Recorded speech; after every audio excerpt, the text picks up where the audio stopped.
The thunderous crack of a Winchester rifle split the air as Olivia Ellison ducked behind the overturned wagon, her heart hammering against her ribs like a frightened bird. The stagecoach robbery had gone terribly wrong, not that she'd been part of it, but being the sole survivor left her in a precarious position. With nothing but the clothes on her back and the small bundle of her possessions, she fled into the vast Wyoming wilderness, a territory as unforgiving as the men who would hunt her down if they discovered she'd witnessed their crimes. Wyoming Territory, 1876, the rain came down in icy sheets, soaking Olivia to the bone as she stumbled through the darkness. 3 days of running, hiding, and foraging had left her exhausted and feverish. Her once fine dress was now torn and mud-splattered, her boots worn through at the soles. The distant lights of what appeared to be a ranch flickered through the downpour, a beacon of hope in the endless night. Just a little farther, she whispered to herself, teeth chattering as she pushed forward through the tall grass. The stable loomed ahead, its large wooden doors slightly ajar. With the last of her strength, Olivia slipped inside, the sudden absence of rain almost deafening in its silence.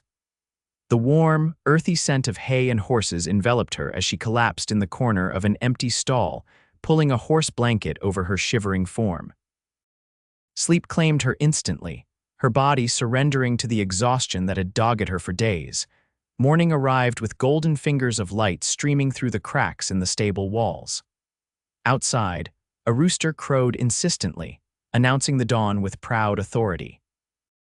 Inside, the soft shuffling of boots on hay-strewn floors woke Olivia from her desperate slumber.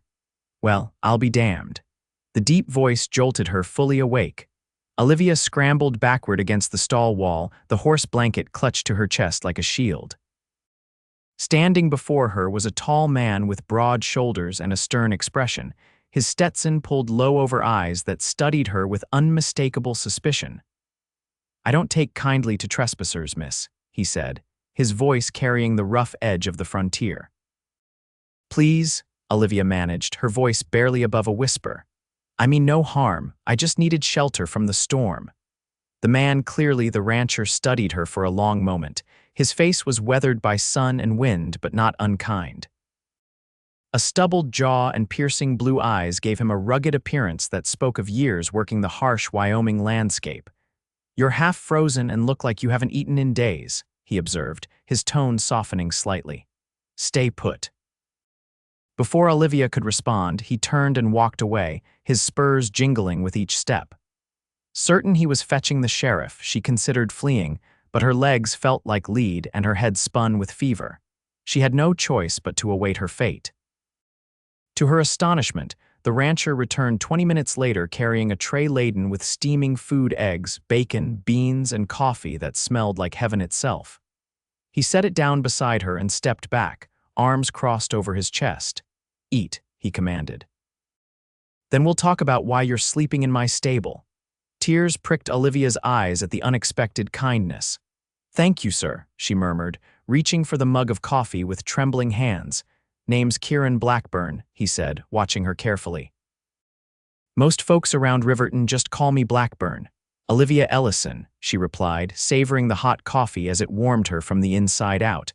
"I'm very grateful, Mr. Blackburn. Eat your breakfast, Miss Ellison. You look like you could use it." His eyes narrowed slightly. "And then you can tell me what kind of trouble you're running from." Olivia nearly choked on her coffee. "What makes you think I'm running from something?" A hint of a smile touched his lips. "Nobody ends up sleeping in a stranger's stable when they've got other options. And those bruises on your wrists tell their own story." She instinctively covered the marks with her sleeve. The stagecoach robbers had bound her hands before she'd managed to escape during the chaos that followed when another gang ambushed them. It seemed like a lifetime ago, though only days had passed. "It's complicated," she admitted, taking a bite of the eggs. They were perfectly cooked, the best thing she'd tasted in days. "Most things worth talking about are," Kieran replied, settling onto a hay bale across from her. "Finish your breakfast. I've got chores to tend to, but I'll be back. Then we can figure out what to do with you." As he stood to leave, Olivia called out, "Why are you helping me? You could have just sent me away." Kieran paused at the stall entrance, his broad shoulders silhouetted against the morning light. "My mother taught me never to turn away someone in need," he said simply, "even if they are trespassing on my property." With that, he left her to finish her meal in peace. Olivia ate slowly, savoring each bite and contemplating her situation. She was still in danger. The men who had attacked the stagecoach would kill her without hesitation if they knew she could identify them. But for the moment, she was safe, warm, and fed, thanks to the unexpected kindness of a stranger. Later that morning, after Olivia had finished every morsel of food on the tray, Kieran returned with a bundle of clothing. "These belonged to my sister before she married and moved to Denver," he explained, setting them down beside her. "They might be a bit large, but they're clean and dry." "You're very kind," Olivia said, touched by his thoughtfulness. "There's a washroom in the back of the house. You can clean up there." He hesitated, then added, "I'm not in the habit of inviting strangers into my home, Miss Ellison, but you look like you could use a proper rest in a real bed. I've got a spare room." Olivia's eyes widened. "I couldn't impose. It's not an imposition if it's offered," Kieran cut in. "Besides, I'd rather know where you are than wonder if you've collapsed somewhere on my property." Despite his gruff manner, there was genuine concern in his eyes, and Olivia found herself nodding in acceptance. "Thank you, Mr. Blackburn. I won't stay longer than necessary." "Call me Kieran," he said, offering his hand to help her stand. "Mr. Blackburn was my father, and he's been gone these past 5 years." His hand was warm and calloused, strong enough to pull her to her feet with barely any effort. For a moment, they stood close enough that Olivia could see the flecks of gray in his blue eyes, the tiny scar that cut through his right eyebrow, and the way his expression softened when their gazes met. "Kieran," she repeated, suddenly aware of how disheveled she must look. She stepped back, breaking the moment. "I promise I won't be a burden." "Never said you would be," he replied with a half-smile. "Come on, the house is this way." The Blackburn ranch house was modest, but well-maintained, with a wide porch and sturdy walls that spoke of careful craftsmanship. Inside, the furnishings were simple but comfortable, a far cry from the opulent Boston home Olivia had left behind when she'd embarked on her ill-fated journey west. After showing her to the washroom, Kieran disappeared to tend to his ranch duties, leaving Olivia alone to clean up and change. The warm water was bliss against her skin, washing away days of grime and fear. The clean clothes, a simple blue calico dress and sturdy boots, fit better than expected, and by the time she emerged, Olivia felt almost human again. The spare bedroom was small but neat, with a patchwork quilt covering the bed and curtains that fluttered in the breeze from the open window. Exhaustion overwhelmed her as soon as she sat on the edge of the mattress, and she barely had time to pull the quilt over herself before sleep claimed her once more. When she woke, the light had changed, casting long shadows across the floor. Olivia sat up, disoriented for a moment before remembering where she was. A knock at the door made her jump. "Miss Ellison, are you awake?" Kieran's voice came through the wood. "Yes, I am," she called back, hastily smoothing her hair. "Supper's ready if you're feeling up to it." Her stomach growled at the mention of food. "I'll be right there." In the kitchen, Kieran stood at the stove, stirring something that smelled delicious. He'd removed his hat, revealing thick dark hair that curled slightly at the nape of his neck. He turned as she entered, his expression unreadable. "You look better," he observed, gesturing to a chair at the table. "Fever seems to have broken too." "I feel much better, thank you." Olivia sat, watching as he ladled stew into 2 bowls. "I didn't realize I'd slept so long." "Almost the entire day," Kieran confirmed, setting a bowl before her along with a chunk of bread. "Your body needed the rest." They ate in companionable silence for a while, the only sounds the clink of spoons against bowls and the occasional crackle from the wood stove. Finally, Kieran set down his spoon and fixed her with a direct gaze. "I think it's time you told me what you're running from, Miss Ellison." Olivia swallowed hard. Trust didn't come easily after what she'd witnessed, but Kieran had shown her nothing but kindness. Perhaps she owed him the truth, or at least part of it. "I was traveling on the stagecoach from Cheyenne," she began, her voice low. "We were attacked by robbers about 3 days' ride from here, the driver and the other passengers. She faltered, the memories still raw. They didn't survive. Kieran's expression darkened. And you escaped. The robbers were arguing over the strongbox when another group attacked them. During the confusion, I managed to slip away. She stared into her bowl, unable to meet his eyes. I've been running ever since, afraid they might be looking for me. Did you see their faces? Kieran asked sharply. Olivia nodded. Clearly enough to identify them. They weren't wearing masks at first, didn't think they needed to since they planned to. She couldn't finish the sentence. Since they planned to leave no witnesses, Kieran finished for her, his jaw tight with anger. But you got away, and now they'll want to make sure you can't testify against them. Yes, she whispered. I'm sorry for bringing this danger to your door. I'll leave first thing in the morning. And go where? He challenged. You've got no horse, no supplies, and if what you say is true, killers on your trail. I can't stay here and put you at risk. Kieran leaned forward, his eyes intense. Miss Ellison, Olivia Riverton might be small, but we take care of our own. And right now, you're under my protection, which means you're one of ours. You barely know me, she protested. I know enough, he said firmly. You've survived something terrible and you're still standing. That tells me all I need to know about your character. His words touched something deep inside her, a place that had been cold and frightened for too long. What do you suggest I do? First, you need to recover your strength, Kieran said, practical once more. Then we'll ride into town and speak with Sheriff Miller. He's a good man, takes his job seriously. And if the robbers come looking for me before then, a grim smile crossed Kieran's face as he glanced at the rifle mounted above the door. Let's just say they'll find more than they bargained for at the Blackburn Ranch. The next few days settled into an unexpected rhythm. Olivia rested, her strength gradually returning with each passing day. Kieran went about his ranch work, checking on her periodically but giving her space to recover. By the third day, she felt restless enough to offer her help with household tasks. You don't need to earn your keep, Kieran protested when he found her preparing breakfast one morning. I'm not used to sitting idle, Olivia explained, flipping a pancake with practiced ease. Besides, cooking is something I actually enjoy. Kieran watched her work, leaning against the doorframe with an appreciative expression. Where did a Boston lady learn to cook like that? Olivia stiffened slightly. How did you know I'm from Boston? Your accent, he said with a shrug. It's faint, but it's there.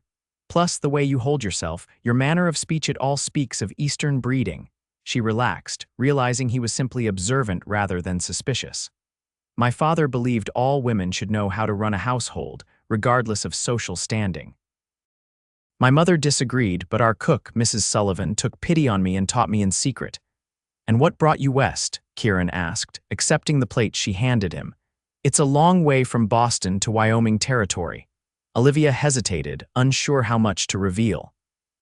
I was supposed to meet my fiancé in San Francisco, she said finally. He went ahead to establish his business, and I was to join him once everything was settled. A fiancé who let you travel alone across dangerous territory. Kieran's tone made his disapproval clear. Harold wasn't particularly concerned with practicalities, Olivia admitted. He arranged the journey and assured me it would be perfectly safe. Doesn't sound like a man who deserves you, Kieran muttered, then looked embarrassed at his own forthrightness. Forgive me, that was out of line. Olivia surprised herself by laughing. Perhaps you're right. The engagement was more my father's arrangement than my choice. Harold Cooper was a business associate of his. Kieran caught her slip. Olivia sat across from him, her own plate untouched. The truth is, I was having second thoughts even before the stagecoach was attacked. Harold and I have known each other since childhood, but I've never felt. She trailed off, unsure how to express the emptiness she'd always felt when considering a future with Harold. You've never felt that spark, Kieran finished for her. The thing that makes your heart race when they walk into a room. Their eyes met across the table, and for a moment, Olivia felt exactly that, a quickening of her pulse, a flutter in her stomach that had nothing to do with fear or anxiety. Yes, she said softly. Exactly that. A knock at the door broke the moment. Kieran rose quickly, one hand automatically moving to the pistol at his hip. Stay here, he instructed, moving cautiously to the window. After peering out, his posture relaxed. It's just Mike Turner, one of my ranch hands, he explained, opening the door. The young man who entered removed his hat respectfully, nodding to Olivia before turning to Kieran. Boss, thought you should know there's strangers in town asking questions.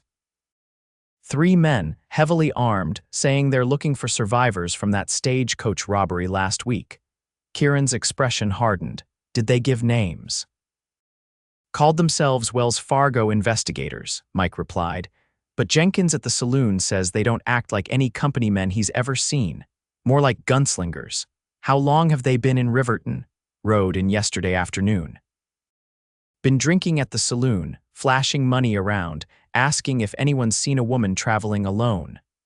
Olivia felt the blood drain from her face. They'd found her trail somehow, followed it to Riverton.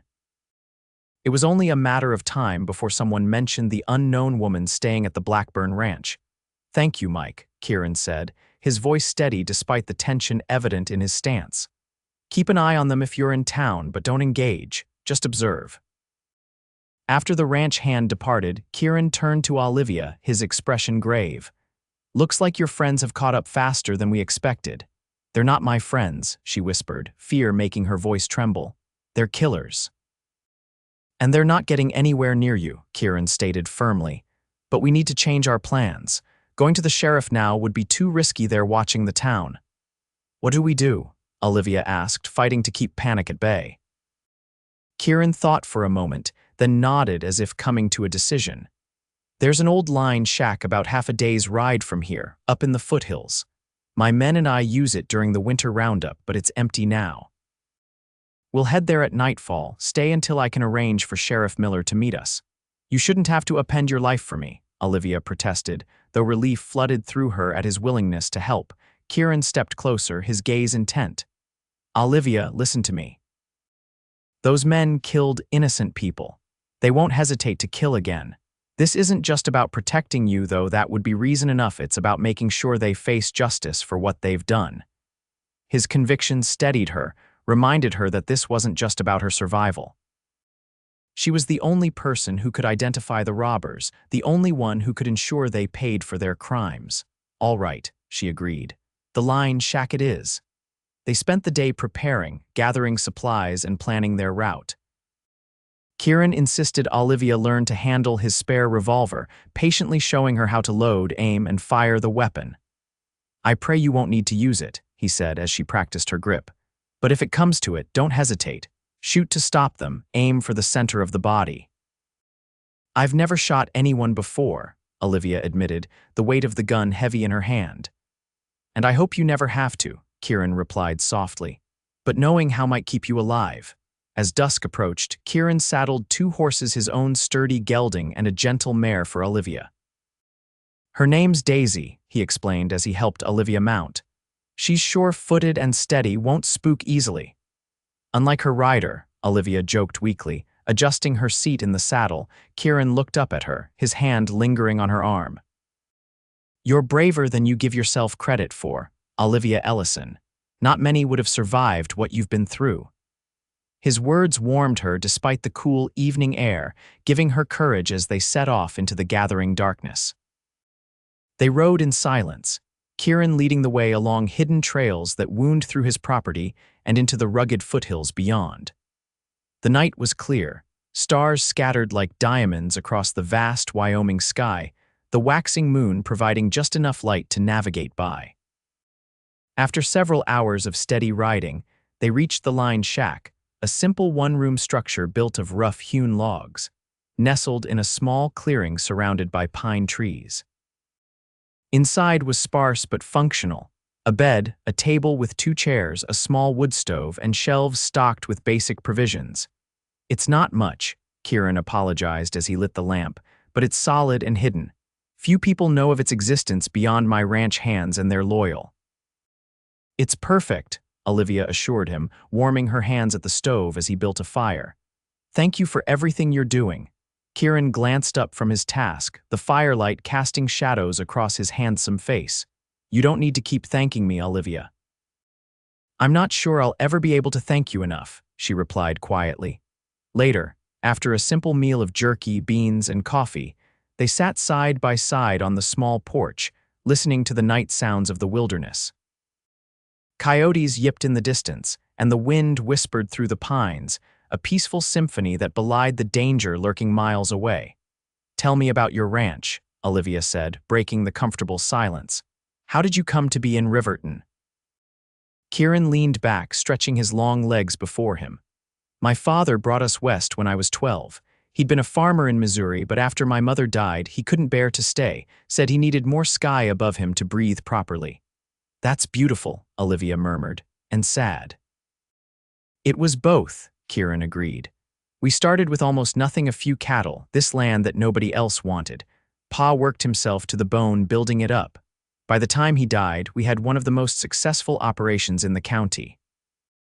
"He'd be proud of what you've accomplished," Olivia said, noting the mixture of grief and pride in Kieran's voice. "Some days I think so," he said. "Other days I'm not so sure. He always wanted me to marry, have children to pass the ranch to. Instead, I'm 32 and still alone."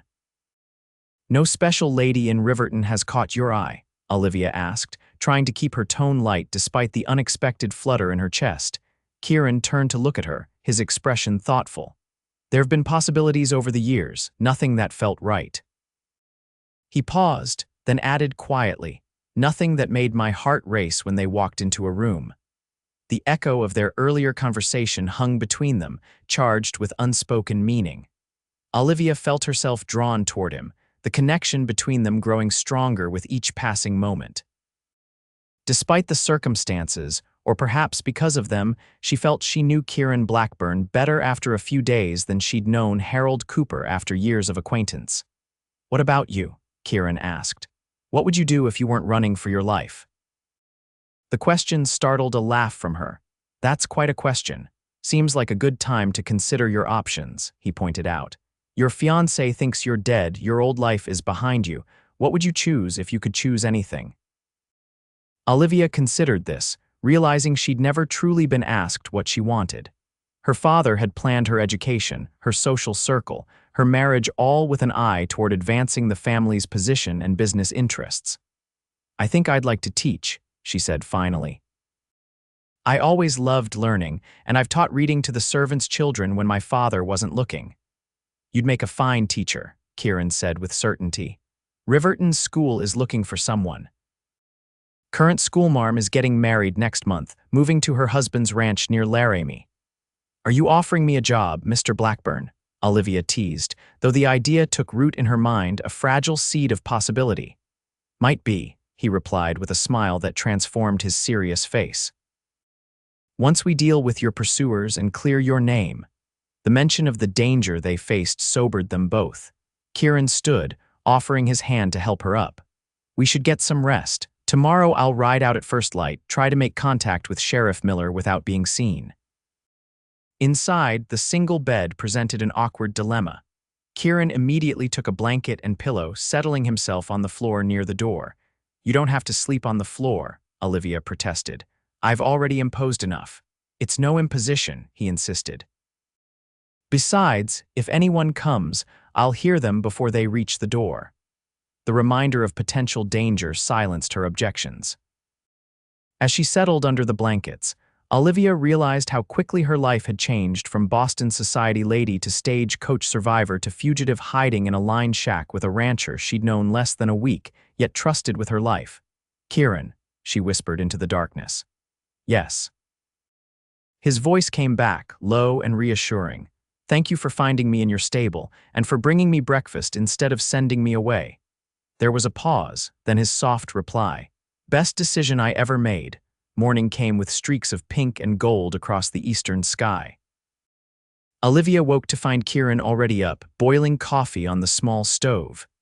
"I thought you'd be gone already," she said, sitting up and smoothing her hair. "Wouldn't leave without saying goodbye," he replied, pouring her a cup of the strong black brew. "I'll be back by nightfall if I'm not." He hesitated, then continued firmly, "If I'm not back by dawn tomorrow, there's a map in my saddlebag showing a route to my sister's place in Colorado. Take Daisy and go there. Rachel will help you." "Nothing's going to happen to you," Olivia insisted, refusing to consider the alternative. Kieran's expression was grave. "These men are dangerous, Olivia. We need to be prepared for every possibility." He showed her where he kept extra ammunition and supplies, made sure she was comfortable handling the revolver once more, and then it was time for him to leave. At the door, he paused, turning back to her with an intensity that made her breath catch. "Be careful," she pleaded, stepping closer to straighten his bandana, a domestic gesture that felt strangely natural. "Always am," he assured her then. After a moment's hesitation, he bent down and pressed a kiss to her forehead. "Keep the door barred. Don't open it for anyone but me." With that, he was gone, the sound of hoofbeats fading as he rode away. Olivia stood in the doorway until he disappeared from sight, then reluctantly closed and barred the door as instructed. The day stretched endlessly before her. She tidied the already neat shack, inventoried their supplies, and tried to distract herself with a worn copy of the Iliad she found on a shelf. As afternoon waned, she found herself constantly at the window, straining to hear any sound that might signal Kieran's return. When the crack of a twig breaking finally came, the sun was low in the sky, casting long shadows through the trees. Olivia froze, the revolver instantly in her hand as she peered cautiously through the small window. Instead of Kieran's familiar figure, she saw 3 men approaching stealthily through the trees, men whose faces she recognized with a jolt of terror. The stagecoach robbers had found her somehow. Heart pounding, Olivia frantically considered her options. She could try to run, but they'd surely see her. She could hide, but the one-room shack offered few concealment options, or she could stand her ground and fight. The memory of what these men had done to the other passengers steeled her resolve. She would not die cowering in a corner. Checking that the revolver was loaded, she positioned herself beside the window, ready to fire at the first man who tried to enter. They were conferring in low voices now, just beyond the clearing, clearly planning their approach. The leader, a scar-faced man called Reeves, gestured for the others to spread out, attempting to surround the cabin. "We know you're in there, lady," he called out, his voice carrying easily in the still evening air. "Come on out, and maybe we'll let you live." Olivia remained silent, knowing his words for the lie they were. "Your rancher friend won't be coming to help you," another voice added with cruel amusement. "He's having a little trouble with the law back in town." Fear for Kieran gripped her, but Olivia forced it aside. She needed to focus on survival. Now Kieran would want her to fight, to live. When the first man approached the door, she fired through the window, the shot going wide but sending him scrambling for cover. The response was immediate, a hail of bullets that splintered wood and shattered the window, forcing Olivia to duck below the sill.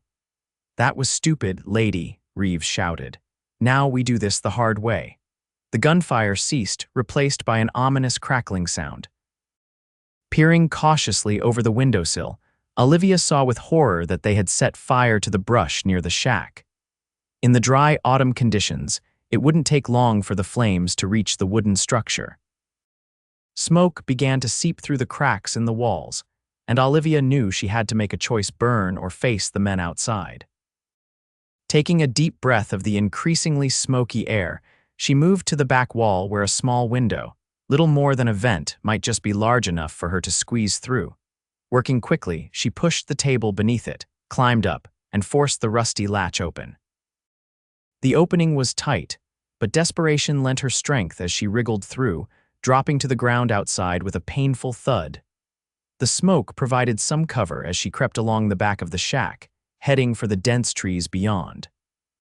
If she could reach them, she might have a chance to circle back for Daisy, tethered in a small lean-to nearby. She had almost reached the tree line when a shout went up. One of the men had spotted her. Olivia ran then, abandoning stealth for speed as bullets kicked up dirt around her. The trees were just ahead, their shadows promising safety. A searing pain tore through her upper arm, the impact spinning her around and knocking her to the ground. Gritting her teeth against the agony, Olivia struggled to her feet, knowing that stopping meant death.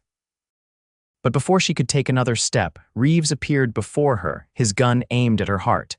"End of the line, witness," he said with a cruel smile. "Should have died with the others." Olivia raised her chin, refusing to show fear in her final moments. "You won't get away with this." The law ain't coming," Reeves cut her off, cocking his pistol. The crack of a rifle split the air, and Reeves staggered, a look of surprise crossing his face before he crumpled to the ground. More shots followed in rapid succession, and shouts of confusion came from the other robbers. "Olivia!" Kieran's voice called from the trees, followed by the thunder of approaching horses. "Olivia, run to me!" Clutching her bleeding arm, she stumbled toward his voice, relief washing over her as she saw Kieran dismounting, rifle in hand. Behind him rode Sheriff Miller and several deputies, already exchanging fire with the remaining robbers. Kieran caught her as she reached him, supporting her weight as her legs threatened to give way beneath her. "You're hit," he said, his face pale with concern as he examined her arm. "It's not bad," she assured him, though the pain suggested otherwise. "How did you find me? They said you were in trouble." "Lying bastards," Kieran growled, tearing a strip from his shirt to bind her wound. "I met the sheriff as planned, but when we got back to the ranch, Mike told us he'd overheard the men talking about a cabin in the hills. We rode straight here. The gunfight was over almost as quickly as it had begun. One robber lay dead beside Reeves, while the third had surrendered, hands raised as a deputy cuffed him. Got him, Blackburn," Sheriff Miller called, a stocky man with a graying mustache and shrewd eyes. "This the lady witness." Kieran kept his arm around Olivia's waist, supporting her as they approached. "Sheriff, this is Miss Olivia Ellison. She survived the Franklin Pass stagecoach robbery." The sheriff removed his hat respectfully. "Madam, we've been looking for those men for months. They've hit 3 other stages, left no survivors till you. Your testimony will put this one away for good and lay charges against his gang back east." "East?" Olivia questioned weakly, the pain and shock beginning to take their toll. "They're part of a bigger operation," Miller explained. Wells Fargo's had investigators on their trail for some time. Real ones, not the imposters these fellows were claiming to be. As they spoke, Kieran carefully lifted Olivia onto his horse, mounting behind her so she could lean against his chest. "She needs a doctor, Sheriff." "That arm's still bleeding. Doc Evans is waiting back in town," Miller assured them. "You go on ahead. We'll handle things here." The ride back to Riverton passed in a blur for Olivia, the pain in her arm dulled by exhaustion and the comforting warmth of Kieran's body behind her. He spoke softly as they rode, reassuring words that washed over her like a gentle tide. "You're safe now," he murmured, his breath warm against her hair. "It's over, Olivia, you're safe." By the time they reached town, night had fallen completely. Dr. Evans treated her wound efficiently, declaring it a clean shot that had passed through muscle without hitting bone. "You're a lucky woman, Miss Ellison," he said, as he finished bandaging her arm. "Another inch to the right, and we'd be having a very different conversation." "Luck had nothing to do with it," Kieran stated from where he stood by the door, having refused to leave her side. "She's the bravest person I've ever met." The doctor glanced between them, a knowing smile touching his lips. "Well, she needs rest now. And someone to keep an eye on her for a few days, make sure fever doesn't set in." "She'll stay at the ranch," Kieran said immediately, then looked to Olivia. "If that's all right with you." Exhausted but deeply moved by his care, she nodded. "I'd like that very much." The next week passed peacefully at the Blackburn Ranch. Olivia's wound healed cleanly, and with each passing day, the weight of fear she'd carried since the stagecoach attack lightened. Sheriff Miller came to take her official statement, bringing news that their captive had begun cooperating, providing names and locations of other gang members in exchange for leniency.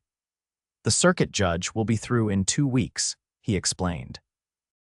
"You'll need to testify then, but after that, you'll be free to move on." The thought of moving on, once so desperately desired, now filled Olivia with an unexpected sadness. She'd grown attached to the ranch, to the rhythm of life there, and most of all, to Kieran himself. They'd grown closer during her recovery, sharing stories and dreams as they sat on the porch in the evenings. He'd told her about his hopes for the ranch, his plans to expand into breeding horses as well as cattle. She'd confided her childhood dreams, her love of literature, her secret desire to write stories of her own someday. "You could do that here," Kieran had said one evening, his voice casual though his eyes were intent. "Riverton's growing. Once the railroad spur comes through next year, we'll be connected to the wider world, a good place for a teacher, a writer. Are you asking me to stay? Olivia had questioned softly. I'm suggesting that you have options, he'd replied. That running isn't your only choice anymore. Now, as she stood on the porch watching Kieran work with a young colt in the corral, Olivia contemplated those options. She could return east, face her father's disappointment, and likely be pressured into another suitable match. She could continue west to San Francisco as originally planned, though the thought of reuniting with Harold held no appeal. Or she could stay in Riverton, build a new life in this wild, beautiful place that had come to feel like home in such a short time. The decision crystallized when Kieran looked up, caught her watching him, and smiled that rare, transformative smile that made her heart skip and her breath catch. In that moment, Olivia knew exactly where she wanted to be. That evening, as they sat side by side on the porch swing, the sunset painting the sky in brilliant hues of orange and pink, Olivia finally found the courage to speak her heart. I've been thinking about what happens after the trial, she began, her fingers nervously tracing patterns on her skirt. Kieran tensed beside her. And what have you decided? I think, she said slowly, that I'd like to apply for the teaching position here in Riverton, if it's still available. His face brightened with hope. You want to stay, very much, she admitted. If you think there's a reason I should. Kieran took her hand, his calloused palm warm against her skin. Olivia, I've been trying to find the words to ask you to stay since the day we sat in this very spot and talked about what makes a heart race. He paused, gathering his courage. My heart races every time you walk into a room. It has since I found you in my stable. Mine too, she whispered, hardly believing this was happening. Every time. I know it hasn't been long, Kieran continued, holding her gaze, and I know you've been through hell. I'm not asking for promises right now. Just a chance to court you properly, to see if what we both feel might grow into something lasting. Olivia's answer was to lean forward and press her lips to his in a gentle kiss that quickly deepened, his arms drawing her close as years of loneliness melted away for them both. When they finally parted, breathless and smiling, Olivia felt as though she'd finally found her true home not in a place, but in a person. Is that a yes? Kieran asked, his voice husky. That's a definite yes, she confirmed, nestling against his side as the first stars appeared in the deepening twilight. 2 months later, Olivia stood before the children of Riverton in the newly whitewashed schoolhouse, introducing herself as their new teacher. Through the window, she could see Kieran waiting patiently on horseback, ready to escort her home after her first day. Their courtship had progressed swiftly, their connection deepening with each passing day. The stagecoach robbers had faced justice, with the ringleaders sentenced to hang and the others to lengthy prison terms. Olivia's testimony had been crucial, and though reliving the traumatic events had been difficult, Kieran's steadfast presence had given her the strength she needed. She'd written to her father, explaining everything and declaring her intention to make Wyoming her home. His response had been predictably disapproving, but Olivia found she no longer craved his approval as she once had. She was building her own life now on her own terms. As spring turned to summer, Kieran proposed properly, presenting Olivia with his mother's ring one evening as they picnicked by the creek that ran through his property. I don't want to wait anymore, he told her, his blue eyes earnest in the golden light. I love you, Olivia Ellison. Will you marry me? Yes, she answered without hesitation. With all my heart, yes. They were married in August, a simple ceremony in Riverton's small church with the entire town in attendance. Olivia wore a dress of ivory silk that Kieran's sister Rachel had helped her make, carrying wildflowers gathered from the meadows near the ranch. Who would have thought, Kieran whispered as they shared their first dance as husband and wife, that finding a trespasser in my stable would lead to this? Thank goodness you brought breakfast instead of sending me away, Olivia teased, her happiness too great to be contained. Best decision I ever made. He repeated the words he'd spoken in the lined shack, sealing them with a kiss that promised a lifetime of love to come. As the years passed, the Blackburn ranch flourished under their joint care. Kieran's dream of breeding horses became reality with Blackburn stock becoming known throughout the territory for its quality and strength. Olivia continued teaching until the birth of their first child, a son they named James after Kieran's father. 2 years later, their daughter Elizabeth joined the family, followed by twins Robert and Sarah 3 years after that. The railroad came to Riverton as predicted, bringing growth and opportunity. Olivia found time between raising children and helping with the ranch to write stories tales of the West that found an appreciative audience back east, published under her married name of Olivia Blackburn. On their 10th wedding anniversary, Kieran surprised her with a new house on the ranch, larger and more comfortable than the original, with a dedicated room for her writing and enough bedrooms for their growing family. But the feature that brought tears to Olivia's eyes was the wide, covered porch with a swing built for two, a replica of the one where they'd first confessed their feelings. "So we never forget where we began," Kieran explained, holding her close as they stood before their new home.